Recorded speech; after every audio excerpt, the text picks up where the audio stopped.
Mari kita bicara apa adanya. Ini bukan sekadar wacana pencopotan Wakil Presiden Gibran Rakabuming Raka.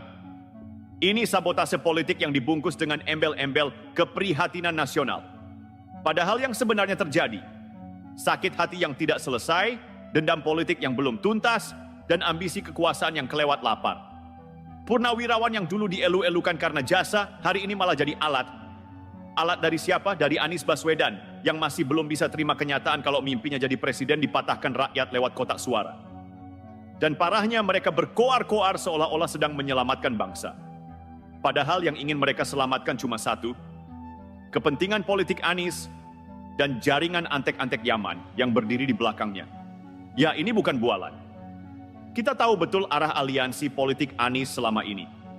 Dekat ke tokoh-tokoh Islamis transnasional, sering memanfaatkan isu identitas, dan kini mulai memanfaatkan wajah-wajah tua dari militer yang sudah pensiun dan kehausan panggung.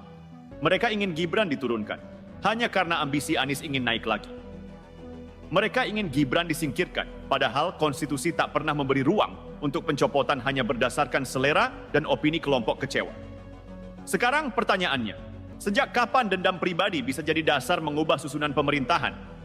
Dan lebih penting lagi, apakah para purnawirawan ini masih loyal pada negara atau sudah resmi jadi tim sukses bayangan yang beroperasi untuk melunasi kegagalan Anies? Gibran bukan anak siapa. Gibran adalah Wakil Presiden Republik Indonesia. Dipilih dengan sadar oleh Prabowo Subianto, seorang jenderal dan negarawan yang paham benar arti loyalitas dan kedaulatan. Tuduhan bahwa Gibran adalah hasil intervensi Jokowi hanyalah propaganda murahan yang dibumbui dengan rasa iri dan kecewa dari kubu yang kalah. Prabowo sudah menjelaskan dengan terang bahwa ia memilih Gibran bukan karena tekanan tapi karena kebutuhan. Butuh energi muda, butuh sosok segar yang paham zaman. Kalau ini dibiarkan maka satu presiden bahaya akan lahir. Siapapun bisa dicopot hanya karena tidak disukai. Wakil presiden bisa dijatuhkan hanya karena tidak cocok dengan kepentingan kelompok elit yang haus kuasa. Dan ini jelas-jelas pelanggaran terhadap demokrasi. Sekarang kita harus tegas. Waspadai gerakan terselubung ini. Waspadai skenario pecundang yang mencoba menang lewat jalur belakang. Gibran adalah wakil presiden. Titik, ia sah. Ia konstitusional. Ia dipilih rakyat. Dan ia akan menyelesaikan tugasnya. Jangan biarkan kelompok frustrasi menjadikan negara ini alat eksperimen politik. Baik, kita masuk ke bagian yang lebih dalam, lebih tajam, lebih jujur.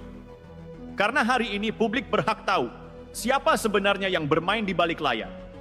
Pertanyaannya, siapa yang membiayai, siapa yang mendorong, dan siapa yang diuntungkan?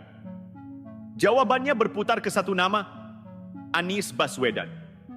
Anies bukan sekadar politisi lokal. Ia sejak lama dikenal sebagai figur yang didukung kelompok-kelompok Islamis lintas negara, termasuk yang punya garis keras dan ideologi konservatif ekstrim. Banyak dari jaringan ini punya basis pemikiran dan aliran dana yang bersinggungan dengan poros Timur Tengah, khususnya Yaman, dan beberapa dari mereka secara aktif menyusup ke dalam organisasi sipil dan militer pensiunan di Indonesia. Yaman jadi simbol di sini. Bukan karena fisik negara itu, tapi karena banyak tokoh transnasional dari sana dengan jalur diaspora atau ideologi Wahabi yang menjadikan Indonesia sebagai target soft power ideologis mereka. Dan siapa yang jadi pintu masuk paling empuk untuk narasi itu? Ya, Anies Baswedan.